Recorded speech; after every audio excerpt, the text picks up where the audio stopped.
Tudo bem? Começamos agora a nossa revisão Fundação Getúlio Vargas. Nós estamos numa sequência de aulas, essa é mais uma delas.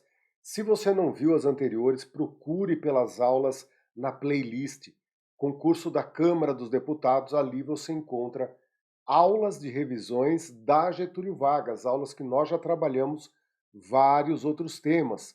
Nós já trabalhamos mais ou menos 13, 14 temas e hoje nós vamos trabalhar aquele tema, né, superlativo, que fala sobre tipologia textual, gêneros textuais. É um tema que a Getúlio Vargas aborda de maneira diferente, mas nós vamos então explicar o que seria o comum no mundo acadêmico e aquilo que a Getúlio Vargas, né, coloca em seu edital, como ela lida com isso daí. Talvez possa até haver um teórico ou alguma escola, né, linguística que veja como a Getúlio Vargas vê, mas não é o mais comum, não é o mais comum. Então, respeitemos a posição teórica da banca, mas me parece faltar um, realmente um amparo, né, teórico condizente com aquilo que a tradição acadêmica produziu até hoje. É isso que me coloco, né, com um pé atrás. Pode ser uma falha minha, eu não conhecer uma escola linguística, ok? Mas a grande maioria, aquilo que a gente vê em obras, aquilo que a gente assiste em palestras, tal, tudo isso está relacionado a uma visão que a Getúlio Vargas não segue. Mas é só uma questão de ajuste, né? Não vamos começar fazendo escândalo, né, sem ter muita razão. Então, é só uma questão de ajuste em relação ao que ela está falando e o que o mundo acadêmico normalmente usa em relação a tipos e gêneros textuais. Tá legal? Eu sempre friso para vocês que há três caminhos que podem nos organizar. O primeiro caminho é a parte gramatical. Você tem na história da Getúlio Vargas questões de crase, de concordância, de vírgula. Então, não dá para ser displicente com essa preparação. Esse é um conteúdo que também deve ser estudado, ok? O que nos iguala, né, em relação a outras bancas, perfeito? Mas a Getúlio Vargas é um universo paralelo, né, é um mundo muito particular. Isso não há como negar, não precisamos argumentar para isso. Ah, professor, justifique. Não, não precisa. Todo mundo conhece o perfil da banca, a agressividade da banca, né?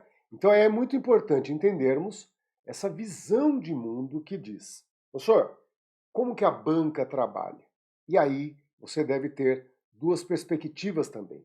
Um primeiro olhar é a questão inédita, a questão que não existiu e depois que você a resolver, ela nunca mais se repetirá. É uma questão em que a lógica está embutida dentro daquilo que a banca propôs naquela situação. E a banca consegue fazer muito isso, né? É uma particularidade que ela tira de um texto, de um pressuposto, de algo que ela compara entre dois elementos, e disso ela forma uma questão que não aconteceu e não acontecerá mais, ok? Mas há um grande conjunto de questões em que a banca deixa bem claro para nós certas perspectivas que ela adota. Por exemplo, vamos pensar aqui na questão que envolve o adjetivo, né, o adjetivo nocional, né, um adjetivo, a preposição, o uso do gerúndio. Então nós vamos ter, em determinados momentos, certas categorias que nos levam a autores específicos como o Celso Cunha, a abordagens que em outras bancas, né, ou é raro ou é raríssimo. Olha que loucura, né, gente? Ah, não, é raro ou raríssimo. E por isso que a gente vai, aos poucos, se especializando, né, em teorias da banca Getúlio Vargas. Então, temos a parte gramatical, temos algo que é próprio dela, muito específico dela, a forma dela perguntar, a abordagem teórica que você precisa compor e aquelas questões em que a prática precisa ser a maneira de interagir com a banca, resolvendo questões, entrando em sintonia fina com o estilo da banca. Então, saber flutuar nesse caminho é muito importante. Caiu uma questão de crase, não pode perder. É uma oportunidade única, tem que agradecer que caiu uma questão de crase, né? E quando houver a possibilidade teórica para entender o raciocínio da banca, vamos estudar, vamos atrás de tudo isso. E foi o que fizemos nas aulas anteriores. Em cada aula nós vamos lá, ó, aqui, ó, funções da linguagem. Cai, é importante você saber. Na última aula trabalhamos isso, tá bem? Hoje nós vamos trabalhar gênero textual, tipo textual. Então nós vamos aqui primeiro compor uma bagagem teórica, tá bem? Nós vamos, né, poder andar depois pelas questões com um pouquinho mais de paz no coração, um pouquinho mais de tranquilidade. Vamos lá? Então, revisão Fundação Getúlio Vargas, mas o foco é tipos e gêneros textuais, tá bem? Em alguns livros que há aqui atrás eu poderia mostrar até para vocês livros que falam sobre isso. Livros de linguística, gosto muito de tudo isso, são materiais interessantes para discutir sobre a tipologia textual e gênero textual. Eu me lembro muito bem, mas muito bem mesmo, quando eu estudei lá atrás, não aprendi muito. Mas depois, no ato de ensinar, né, a gente vai trabalhando em escolas, em cursinhos, tal. Antes de trabalhar com curso público, eu dei uma sapiada em tudo quanto é lugar. Pulava e ia ficando, né, adquirindo novas e novas experiências. Então, muitos lugares em que eu dei aula tinha material didático. E você deve ter vivido isso também lá na sua formação. Livros didáticos chegam prontos, o professor ensina, grandes redes, né? E isso é bacana perceber que estava lá, tipologia textual. A gente via descrição, narração, dissertação. E geralmente a dissertação se bifurcando em expositiva e argumentativa. Depois, aqui já trabalhando no mundo do concurso público, é que vem um quinto tipo de texto, né? Descrição, narração, dissertação expositiva, dissertação argumentativa, daí apareceu a injunção. E eu vou mostrar isso para vocês como é bacana, né? Eu fiz uma pesquisa sobre como que a Getúlio Vargas coloca essa parte nos editais mais recentes e um pouco mais antigos, né? Uns 5, 6 anos atrás, 7, 8 anos atrás, para a gente perceber como que ela lida com a nomenclatura sobre tipos e gêneros textuais. Mas o que eu quero dizer para vocês é que lá atrás, texto injuntivo eu nunca aprendi no ambiente escolar. Passei pela faculdade, né, vivi tudo isso, eu nunca ouvi falar. Ou seja, faz parte de algum conjunto teórico que foi se constituindo através do tempo e hoje está cristalizado. Faz parte ali do conjunto de tipos de textos que você tem que saber. Né? Descrição, narração, dissertação expositiva, dissertação argumentativa, texto injuntivo. E agora eu te pergunto, você sabe alguma coisa? Você sabe o que é injunção? Você sabe o que é texto injuntivo? Eu também não sabia. Aprendi. É assim que é a vida e cai demais na prova. Cai demais. Então, vamos olhar primeiro para a teoria. Vamos lá, acompanhe comigo. Vamos dar aquela abordagem teórica. Modos de organização discursiva. É assim que a banca fala. Hoje, né, nos últimos anos, ela vem usando modos de organização discursiva. Ok? Então ela até não coloca aí, por exemplo, tipo ou gênero. Não, ela coloca modos de organização discursiva. Eu acho que o cara não quer entregar que na história da Getúlio Vargas houve alguma contradição. Houve alguma contradição, né? E ela disfarça dizendo aí modos de organização discursiva. Porque no fundo, é a hora da banca falar sobre tipo ou gênero. Modos vamos dizer assim, talvez uma forma da banca dar uma disfarçada no problema que ela criou na história. Mas não vamos julgar isso, vamos nos acomodar à realidade da banca. Texto descritivo. Enquanto a narração produz uma sequência de ações, ou seja, ações que vão se desenrolando no tempo, né? A descrição em geral traz uma sequência de características da pessoa, de uma sensação ou coisa descrita. Nós vamos perceber daqui a pouco que uma das grandes marcas que distingue narração e descrição é que a narração, você tem um personagem que pratica duas ações, por exemplo. Há uma questão que eu acho muito legal, em que a banca pede para você achar qual que é o texto narrativo, e só em uma alternativa é que há um personagem executando duas ações. Ah, ele entrou na sala e viu. Pronto. Ali está a marca do texto narrativo. Olha que coisa, né? A Getúlio Vargas é diferenciado. Você tem aí, então, um personagem, por exemplo, que desenvolve ações na linha do tempo. Essa é a grande marca do texto narrativo. E quando a gente fala desenvolve ação, é o verbo, gente. Então, o personagem pratica uma ação, pratica uma segunda ação, a partir da segunda ação já é um texto narrativo. A banca nos dá esse subsídio. A resolução de questão nos mostra isso. A gente fica meio impreciso, né? Mas o que é, o que não é? É uma banca de muita precisão naquilo que nós não temos nem bagagem teórica, nem, né, exemplos para seguir. Então a questão vai nos modelando. A questão é falar, ah, tá bom, entendi. Já a descrição não vai produzir isso. A descrição, por exemplo, olhem que imagem legal. Eu estou num campo de futebol, aquela turba-multa incontrolável, milhares de pessoas parecendo, né, seres pré-históricos, aquela loucura, né, aquela coisa. Então imagine assim, o jogador fez o gol, o goleiro rolou para um lado, o bandeirinha correu para o meio de campo, o juiz apontou afirmando o gol, o juiz apontou para o meio de campo. Falei duas ações, né? O juiz apontou para o meio de campo, a torcida pulava, né? A torcida pulava, as bandeiras, tudo isso é descrição. Em tudo isso eu tenho ação. O jogador fez o gol, o goleiro rolou para o canto, bandeirinha correu para o meio, o juiz apontou para o meio, a torcida vibrou, as bandeiras balançavam. Tudo isso cheio de ação, mas é a descrição. Por que que não é o texto narrativo? Porque você não tem. A torcida gritava e pulava.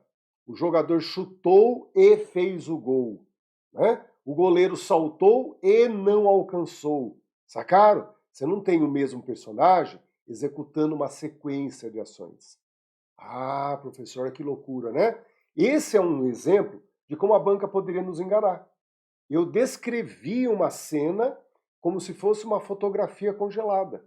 Imagina uma foto daquele campo de futebol, aquele lance de gol, a torcida, a bandeira, juiz, bandeirinha, goleiros, né? Eu estou falando o que cada um fez naquele momento fotografado. Agora, se eu pegar um deles e meter nele, no bom sentido, duas ações, colocar nesse cara duas ações, pronto. Naquele trecho, passamos a ter narração. Essa sintonia fina, esse detalhe, nos incomoda muito. Falar, puxa, professor, mas que questão, que coisa estranha assim. Mas a Getúlio Vargas, ela vai no osso da questão, no cerne, no tutano. Distinguir descrição e narração tem a ver com esse momento em que um personagem executa duas ações, por exemplo. Isso me chocou muito, falei, puxa, olha que difícil, né? Vamos em frente então para perceber um pouco mais sobre o texto narrativo. Olha a narração, ó. É o relato que desencadeia uma sequência de ações.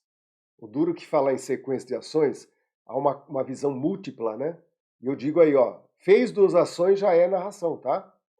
Há o narrador, aquele que conta a história, personagem ou personagens, que são os seres que vivem as ações, há a noção do tempo, que é muito importante, e espaço e o enredo. O enredo, como o nome diz, é a rede, é a trama, aquilo que liga e produz conflitos entre os personagens, né? Que se constitui na forma como o narrador ordena as ações no tempo e no espaço, o modo como o narrador dispõe esses elementos a fim de constituir a história relatada. É lógico que numa narração a gente espera conflito e solução, senão não tem graça, né? Cada um num canto ali, um piquenique em cada um está num canto do gramado, não sai uma morte, não sai uma correria, não aparece um disco voador, não vai ter graça. É lógico que na narração o enredo ele precisa, né, criar uma trama, uma coisa que um se vincula ao outro, conflitos e soluções. A novela ela é muito, né, clara sobre isso. Termina sempre no meio de um conflito. Amanhã, acompanha, é sempre assim. termina no meio do conflito e fala, amanhã eu tenho que ver essa coisa, amanhã eu tenho que ver. Né? Mas vejam como a descrição e a narração geralmente se integram nos textos. Eles têm uma relação muito íntima. Mas a descrição, é interessante a gente perceber, a descrição é muito rara. Só a descrição é muito rara, mas como numa prova se trabalha com trechos, nós podemos pensar que na sua prova, sim, caiu um trecho exclusivamente descritivo. Pode haver, sim. Né? Na vida, ele sempre faz parte de algo maior. O comum é exatamente isso. Vamos agora para as dissertações, né? Em vez de cair dissertação, pode cair apenas exposição. Pode cair apenas argumentação no próximo. Então, né, a gente fala de dissertação por causa das características do que é uma dissertação.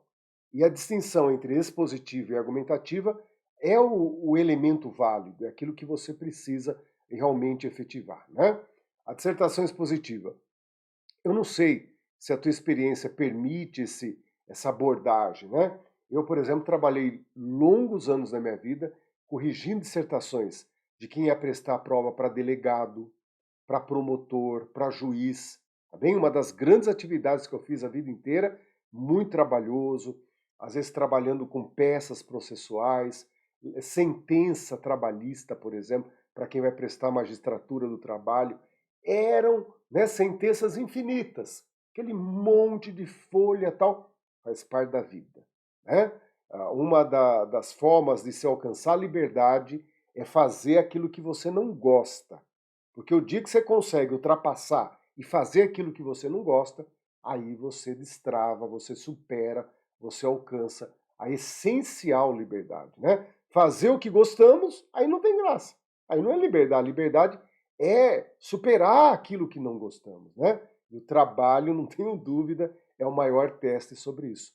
Nesse tipo de prova, delegado, juiz, promotor, a dissertação que cai não é para a pessoa ficar discutindo o que ele acha daquilo, o que ele acha disso, de lá para cá. Não, não é para ficar discutindo ponto de vista. Não é para ficar dando opinião. São provas em que ele tem que reproduzir um saber acadêmico, um saber jurídico, algo que está assentado, pacificado na comunidade jurídica, no mundo acadêmico jurídico.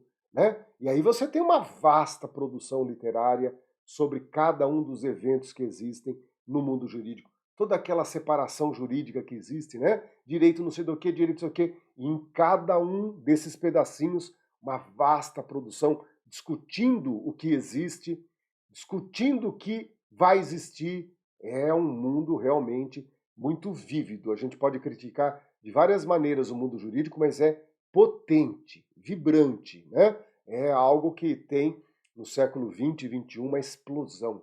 Uma explosão. É uma produção gigantesca. Né? E ali na prova, então, o avaliador pergunta, né, dê as características do inquérito policial. Você tem aí 60 linhas para fazer isso. E a pessoa tinha que ter estudado as características do inquérito policial previsto, né, no mundo jurídico como funciona. Professor, no meu estado, no seu estado, não. Não, não é assim. É algo que é estabilizado.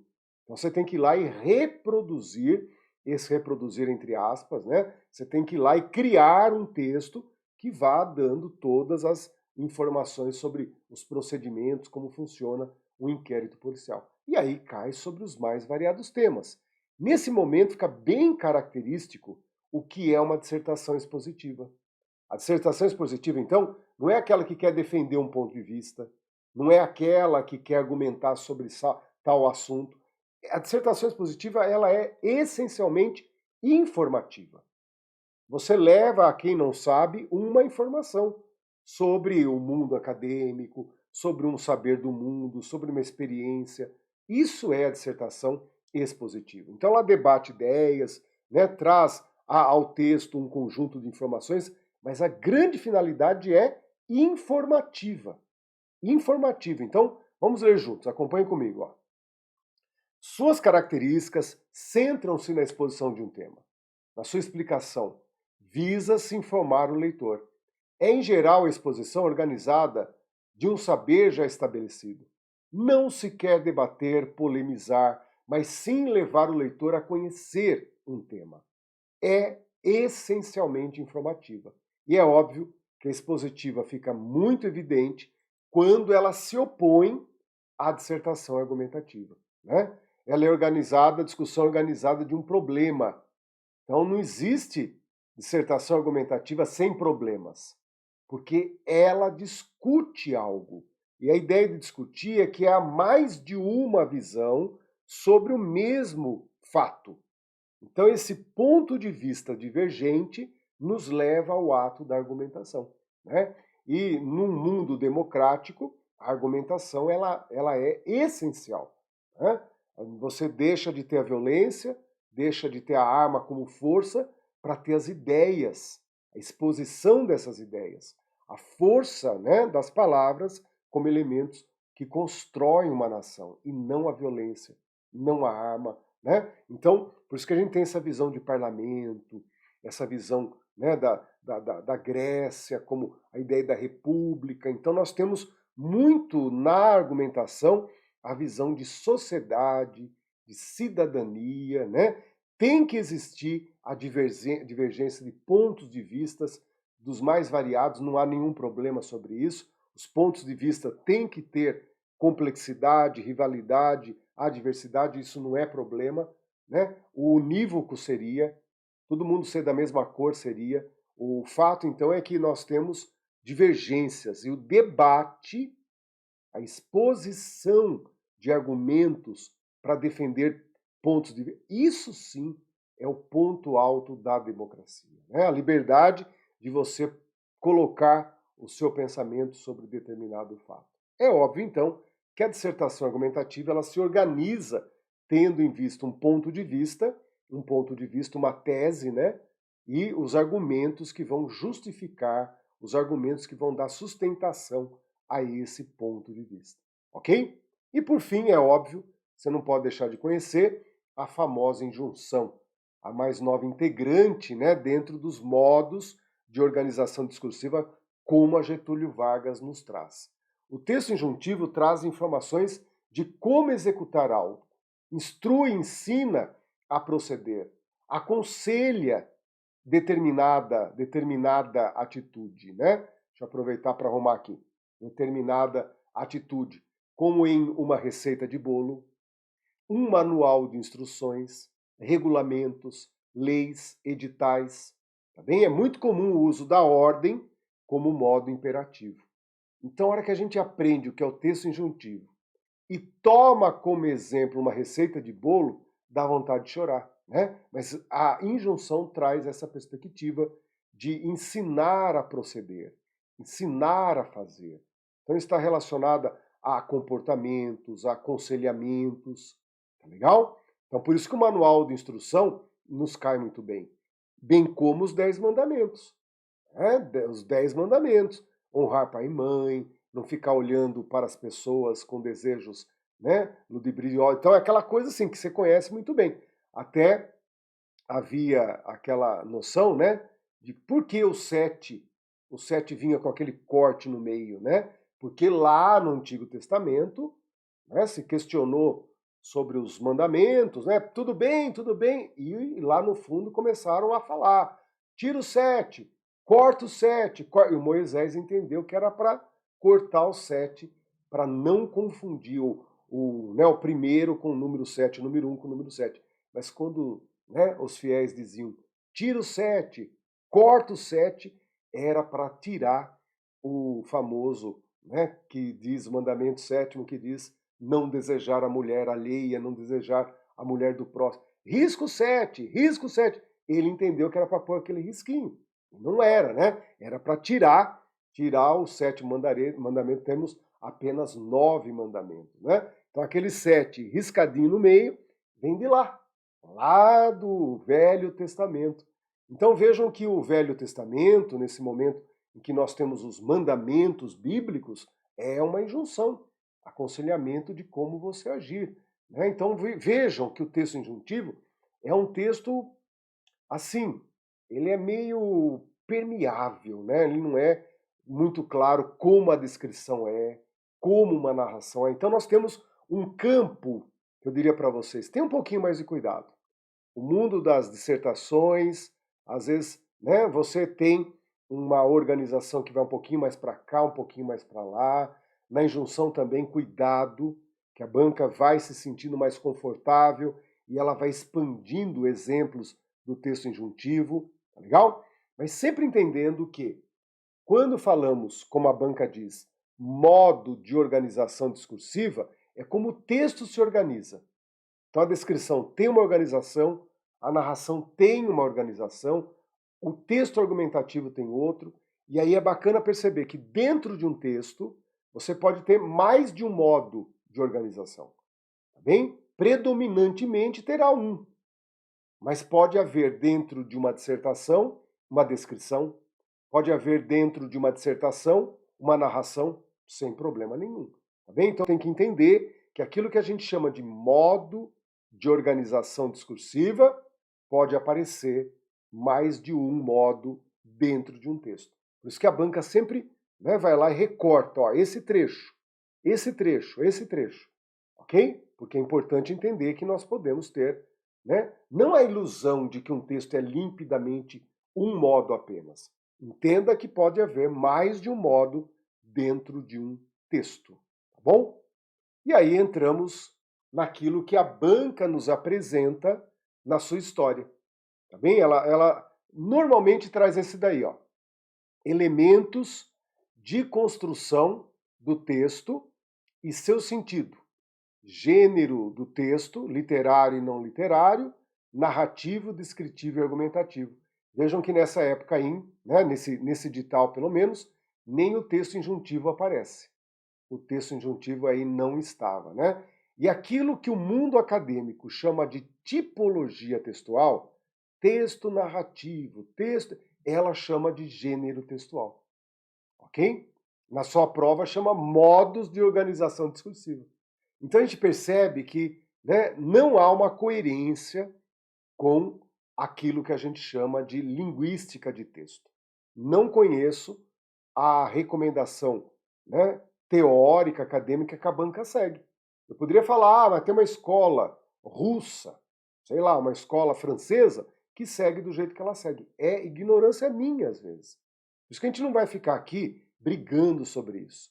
Mas o mundo acadêmico que eu conheço, o que ela chama, né, o mundo acadêmico chama de tipo de texto, a Getúlio Vargas chama de gênero do texto. Mas vamos dar uma olhadinha rápida aqui sobre o histórico dos editais. Olha aí, também já colocou, ó, reconhecimento de tipos e gêneros textuais, tipologia textual e gêneros de circulação social. É assim que funciona, gente. No mundo acadêmico, eles vão lá e falam assim, ó, existem 5 tipos de textos: descrição, narração, exposição, argumentação e injunção. E, de acordo com a época que você analisa, você vai ter os gêneros, que são os modelos praticados na sociedade. São os modelos que você tem na sua vida social. Ok? Vai prestar um concurso, vai cair uma dissertação.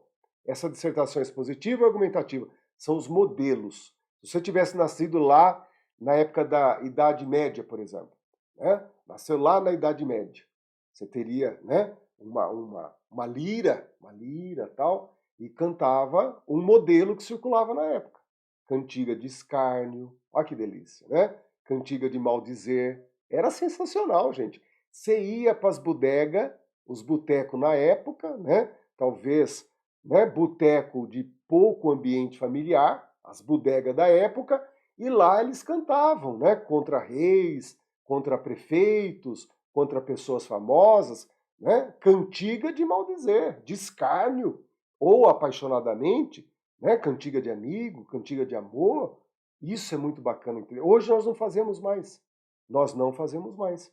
Algumas músicas do Chico Buarque, por exemplo, dão voz à mulher, como era a cantiga de amigo lá na Idade Média, né? Ele se coloca cantando as dores na voz feminina, como se fosse uma mulher cantando aquilo lá. Então é bacana perceber, né, que você tem esse diálogo com a literatura antiga, mas as cantigas medievais, elas não fazem parte dos nossos modelos atuais. Naquela época, se você for estudar literatura, você vai estudar aquele gênero de poesia. Olha que interessante, tanto que chama, né? Gênero de poesia. Tá bom? Então percebam que nesse momento no edital, a banca foi dentro da visão correta, a tipologia textual e os gêneros textuais de circulação social. É assim que deveria ser. É assim que deveria ser. Mas lá no de cima você já viu que ela misturou. Colocou gênero, né, como narração, descrição e argumentação. Vamos ver mais um exemplo aqui, ó. Formas textuais, já mudou, né? Virou, era modo, depois nós vamos ver que é modo, depois é tipo, agora é formas textuais. Olha que interessante como a banca não tem segurança teórica, né, sobre tipo e gênero. Tá aí, ó, agora formas textuais. Vejam mais um exemplo, ó. Modos de organização discursiva. Agora virou modos. E uma novidade, né? Uma novidade. Aqui ela traz exposição informativa e exposição argumentativa. Só vi nessa época aí, ó. Ela já aboliu, não reproduz mais. Então é bacana quando a gente fala, dona Getúlio Vargas, para lá e para cá e não fica em lugar nenhum. Tá ciscando a teoria. É gostoso ver a banca, né, na sua evolução histórica, em certas contradições de abordagem. Né? A história vai nos dizendo, opa, tá pulando de um lado para o outro. Viram como ela coloca modo, coloca, né, ali, vamos repetir que me faltou agora a palavra. É tão estranha. Formas, né? Olha lá, o último ali, ó. Formas textuais. Aqui coloca agora modos de organização. Isto é algo meio que marginal. Há duas palavras, tipos e gêneros. A banca vai contornando e não fala aquilo que tecnicamente seria guardado, tipos e gêneros. Né? Olha lá, modos de organização discursiva, descrição, narração, exposição, argumentação e aí aparece pela primeira vez a dita cuja da injunção. Vejam como nos anteriores a injunção não aparecia também. Então essa sensação que eu tenho está comprovada aí, que a injunção é uma definição teórica bastante contemporânea que começa a aparecer nos editais há pouco tempo. Né? Não é uma coisa de 40 anos, é uma coisa de 10, 15 anos. É bacana você perceber como a injunção não existia antes e passa a existir. Né? E aí ela volta a esse ponto que seria o equívoco, né? Quando ela fala informativo, publicitário, propagandista, isso seriam os gêneros textuais, e dentro dos gêneros textuais você vai ter vários modelos. Né? Então, tipo é a forma como o texto se organiza. Gênero é a forma como a vida contemporânea, o mundo contemporâneo, vai produzindo seus modelos de textualização efetiva. Então você vai fazer uma monografia acadêmica, você tem um modelo a seguir. Esse é um gênero textual. Nesse gênero você vai ter dissertação expositiva como cerne, né, desse tipo de texto, né, desse gênero textual. Então notem quando ela coloca aí tipos textuais, informativo, publicitário, propagandístico, né, a academia chama normalmente isso aí de gêneros textuais. Mas não vamos brigar com isso, tá bem? Então vejam que há uma dança entre tipo e gênero. Tipo é o modo como um texto se organiza, tá bem? E os gêneros são os textos efetivamente construídos. Então você abre um jornal, como nós vamos ver agora, ó, pelo menos antigamente era assim, né? Eu sempre falo, eu não leio mais jornal, não leio, olha que coisa. Metade da minha vida eu passei lendo e sonhando em trabalhar em jornais e hoje praticamente desintegrou, né? Então vejam, dentro do mundo acadêmico é assim, ó, tipo textual, descrição, narração, argumentação, exposição e injunção. Gênero, então são os textos realizados efetivamente. Reportagem, entrevista, editorial, crônica, artigo, resenha, coluna, notas, horóscopo, etc., dentro de um jornal. Se a gente for para a literatura, ao gênero poético, ao gênero em prosa. No gênero em prosa você vai encontrar modelos como crônica, conto, romance, novela. No gênero poético você vai encontrar sonetos, redondilha, e aí por aí vai. Então notem que isso seria a abordagem coerente com o mundo acadêmico. Mas a gente já chegou à conclusão que a banca vai desmuda. Então, relaxe com a nomenclatura. Eu vou falar muito sinceramente que isso vai ser indiferente na hora H, porque a banca acaba construindo uma visão em que isso se mistura.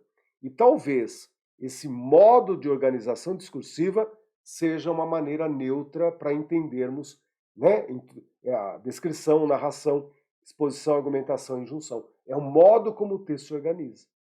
Tá bem? E a noção de tipo é essa noção de como o texto se realiza em determinada época e em determinada sociedade. Aquilo que é chamado de gênero, ela chama de tipo. Na prática, você vai perceber que essas noções não vão nos atrapalhar. Gênero e tipo, não vai atrapalhar, tá bem? Mas há uma divergência entre o que você acha nos materiais didáticos, materiais acadêmicos, há uma diferença. Ah, professor, mas eu estudei e parece que é diferente. Sim, é só Getúlio Vargas que tem essa abordagem, né, que cruza as fronteiras de uma definição e outra. Não tem problema. Vamos em frente, isso não vai ser o que nos atrapalha numa prova, tá bem? Então, os gêneros textuais são as mais variadas formas textuais que uma sociedade produz em determinada época. Tudo que você pegar de texto concretizado seria então o gênero textual. Essa é a visão acadêmica que a Getúlio Vargas, infelizmente, não segue. Não segue. Vamos lá. Abaixo aparecem indicados, tipos diversos de textos. Entre eles, o tipo com um modelo adequado é, vejam como a banca vai lá e usa a palavra tipo, para colocar didático, normativo, instrucional. Então, fazemos o quê? Relaxamos. Bem? Vamos entender que isso que ela está abordando ali é a especialidade de alguns textos. Texto informativo, né? Texto tipo didático, tipo normativo, tipo instrucional, tipo publicitário. Então vejam que ela vai criando categorias e dentro dessas categorias vão nascendo modelos, tá bem? Vão nascendo modelos. Por exemplo, tipo didático, o livro escolar. Então ali a banca, né, não usou a forma correta. Então, tipo didático seria livro escolar. Tipo normativo, lei. Nossa, né? Tipo normativo, os códigos, né, as leis. Você tem que pensar, professor, e se numa empresa há uma lista de regras? Também seria um texto tipo normativo. Né? Professor, só eu estou morando no condomínio. No condomínio não pode fazer isso, não pode fazer aquilo. Não, né? Reunião de condomínio. É sensacional. Se reúne a assembleia para decidir se pode ou não pode. Também é um tipo de texto normativo. Tá bem? As regras, quando estipuladas, formam também um tipo normativo. Por isso que na prova, né, os regulamentos de prédios também aí seria a alternativa correta. Tipo normativo. O tipo instrucional tem a ver com a injunção.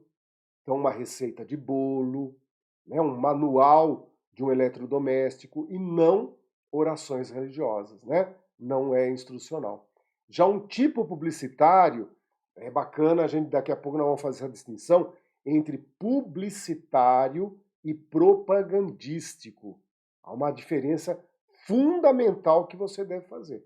Bulas de remédios não, bulas de remédios teria muito mais ligação com o texto injuntivo, né? Ou até informativo. A bula não, né? A bula, a hora que você lê tudo aquilo lá e não entende nada, teria a ver com informação, né? Um texto informativo.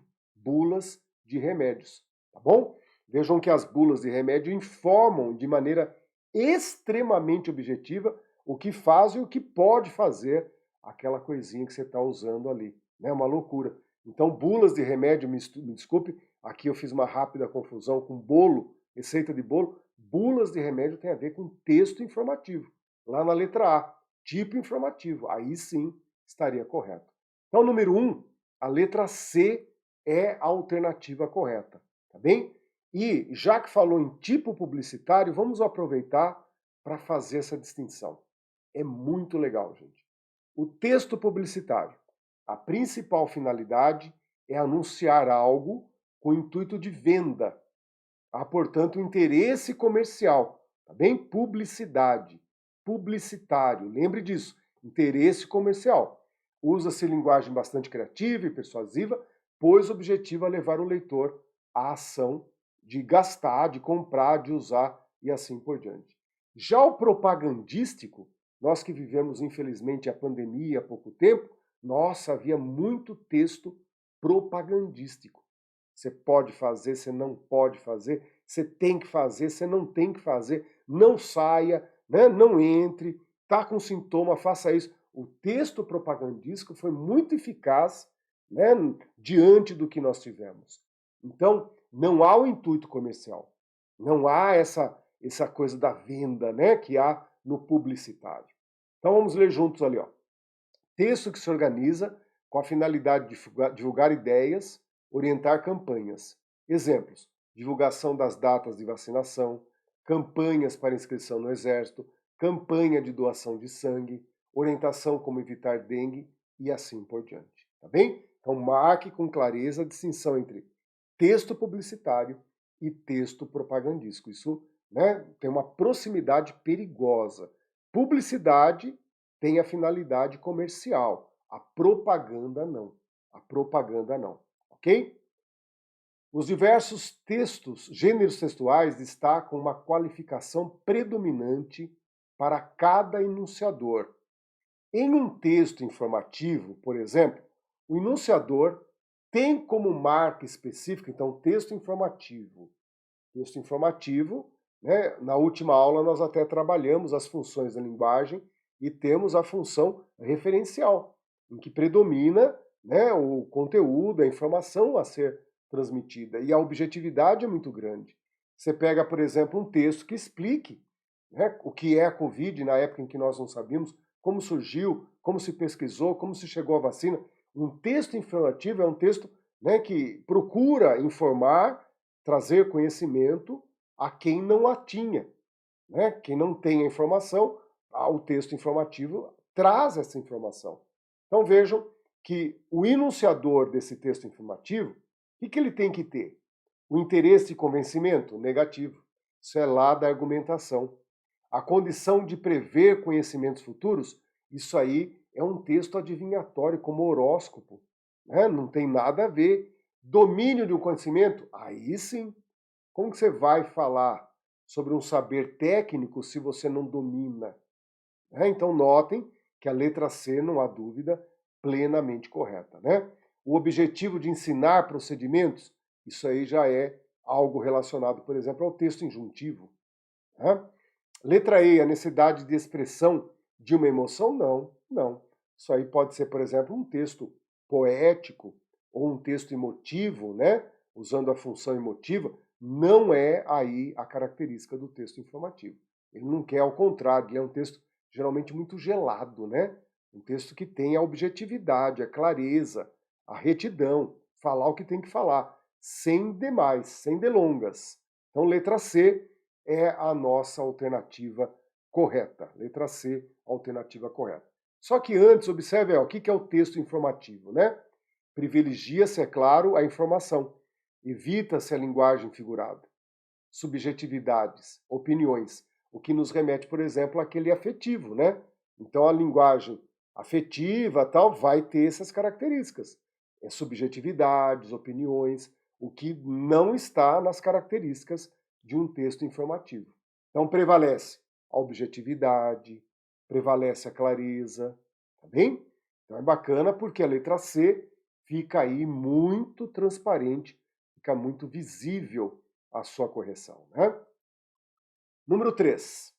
Um documento para motoristas que se preparavam para uma longa viagem pela estrada, destacavam-se os seguintes pontos. Revise as partes vitais de seu veículo. Use sempre cinto de segurança. Respeite os limites de velocidade. Mantenha distância do carro da frente.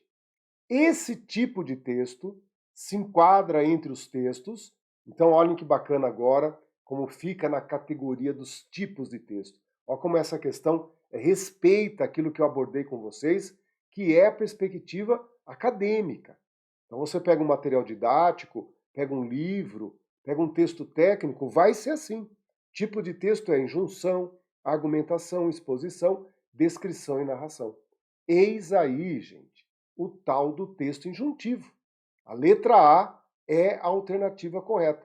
O que você tem ali, né, são os comandos, os aconselhamentos, as ordens de como agir.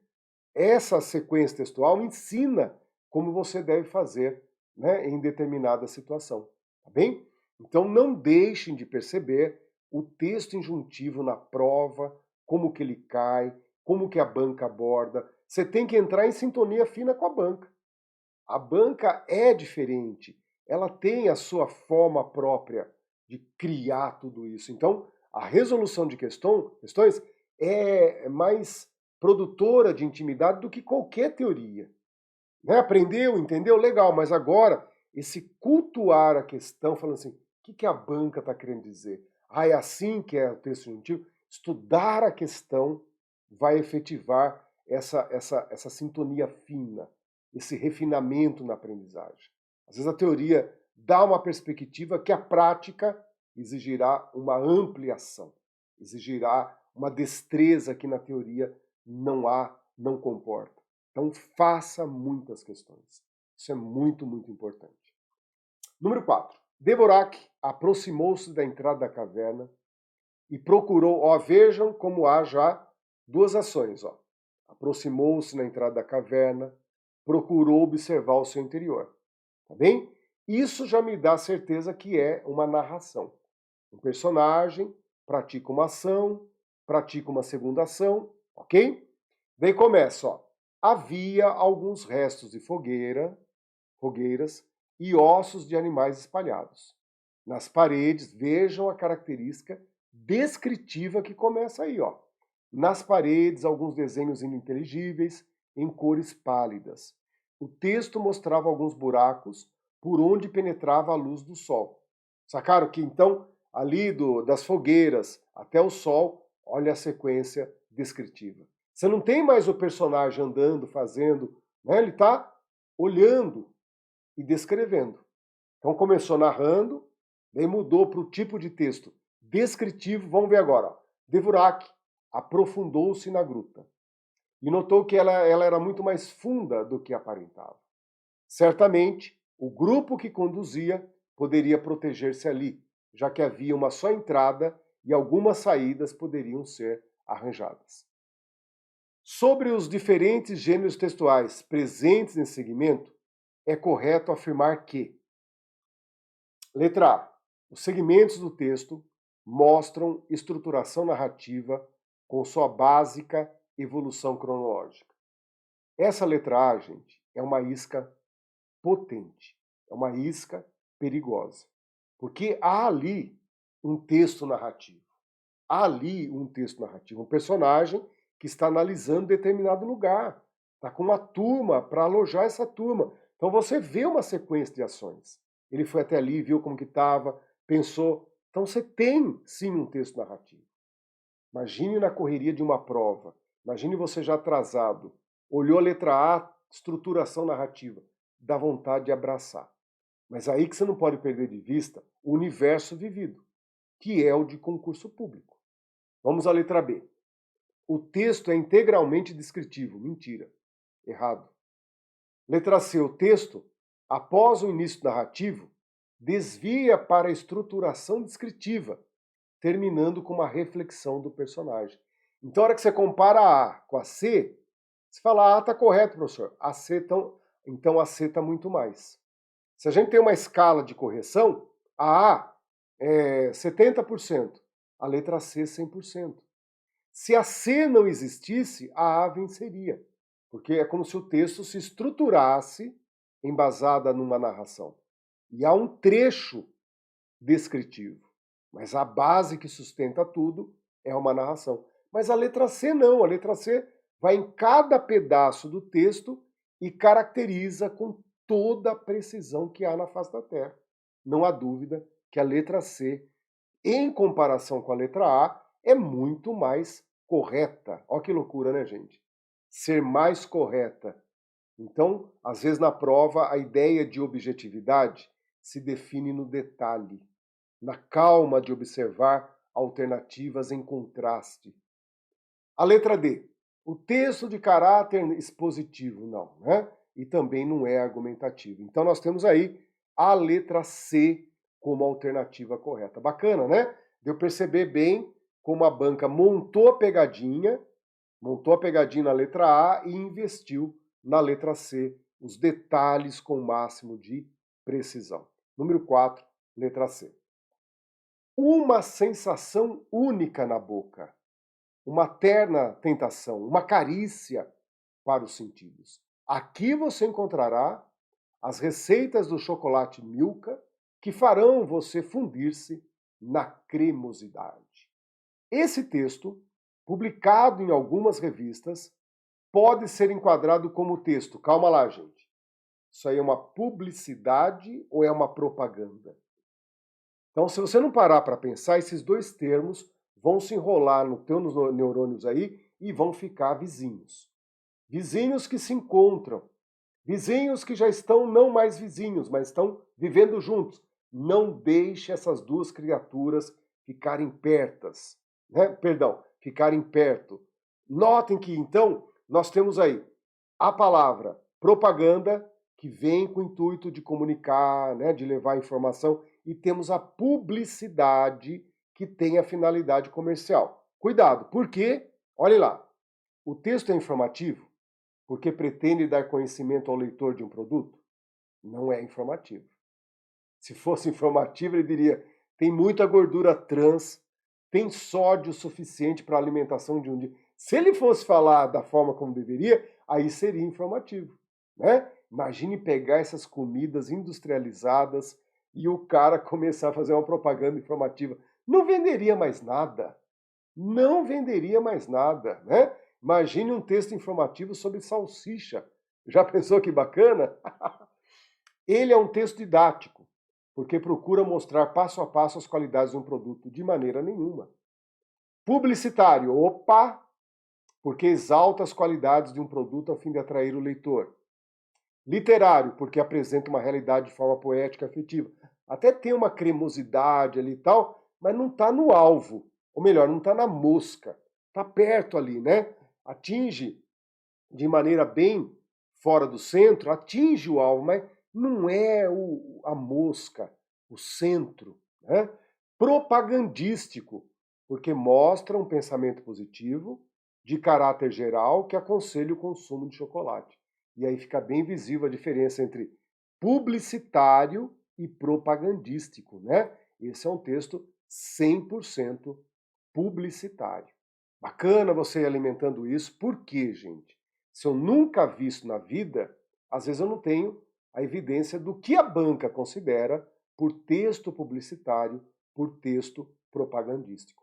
E outra coisa muito legal a gente notar é que a gente começou a resolver questões e aquela divergência teórica, que a Getúlio Vargas faz uma curva, abandona o que o mundo acadêmico faz, né? Essa falta de coerência com certas escolas linguísticas, né? Então é isso que eu defendo também. Não sei se é Getúlio Vargas tem alguma teoria enigmática que, não, aqui é tudo diferente.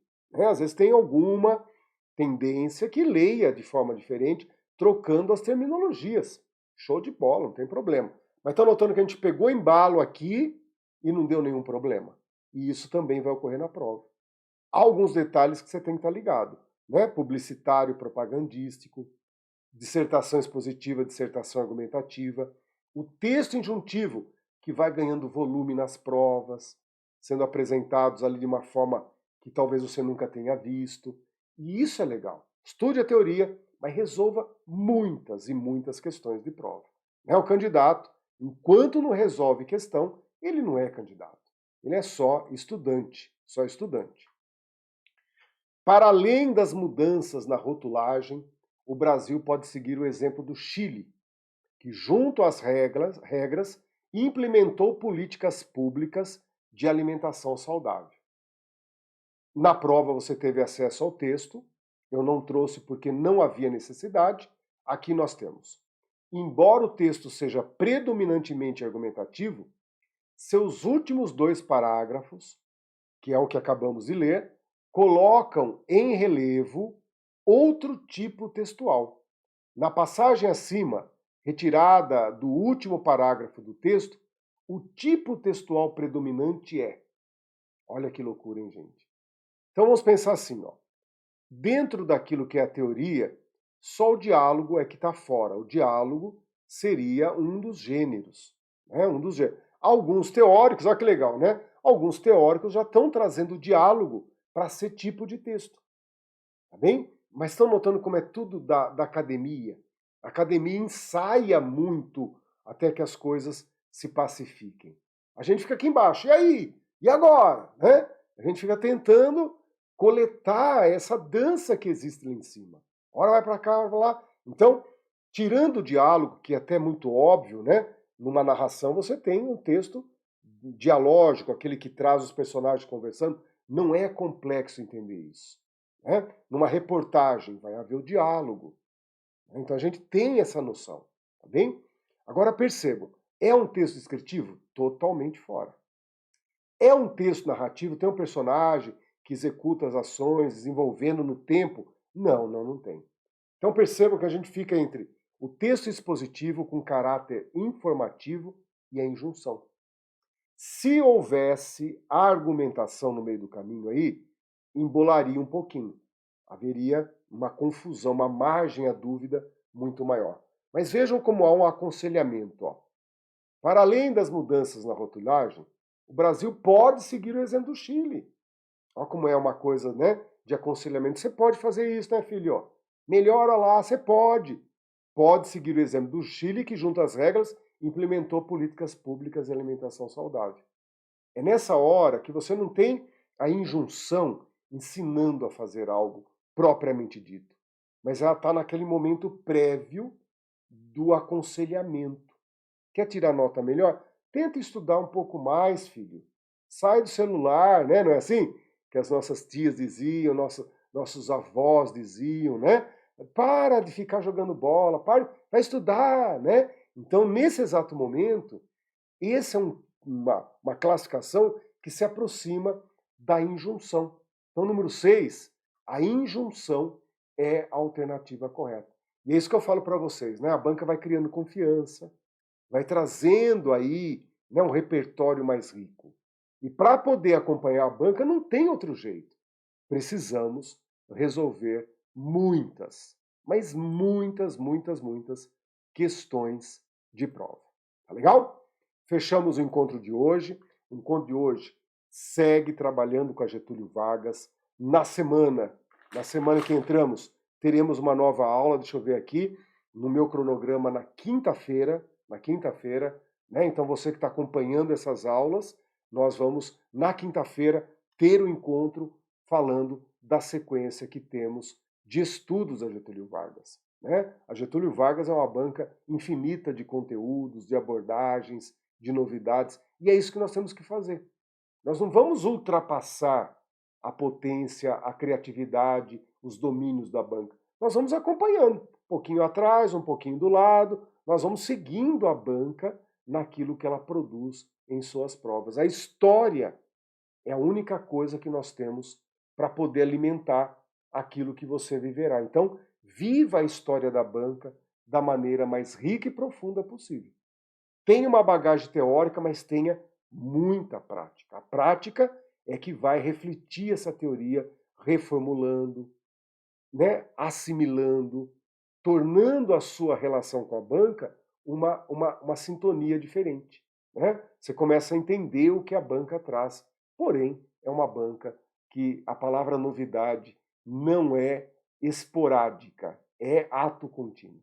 Tá bom? Então, muito obrigado pela companhia de vocês. Né? Fizemos um estudo da tipologia, dos gêneros textuais, e apesar de certa confusão teórica que há, na hora de resolver as questões, essa confusão ela é diminuída até esquecida. Não sei se vocês percebem isso também. O que eu chamo a atenção é cuidado. Muitas vezes você vai ler um material didático e esse material didático não bate com a Getúlio Vargas. Há uma dança de nomenclaturas diferente e aí você tem que dançar pela banca, a banca é que manda, tá bom? Então um grande abraço a todos e em breve nos encontraremos novamente seguindo os estudos da Getúlio Vargas. Um grande abraço e até lá!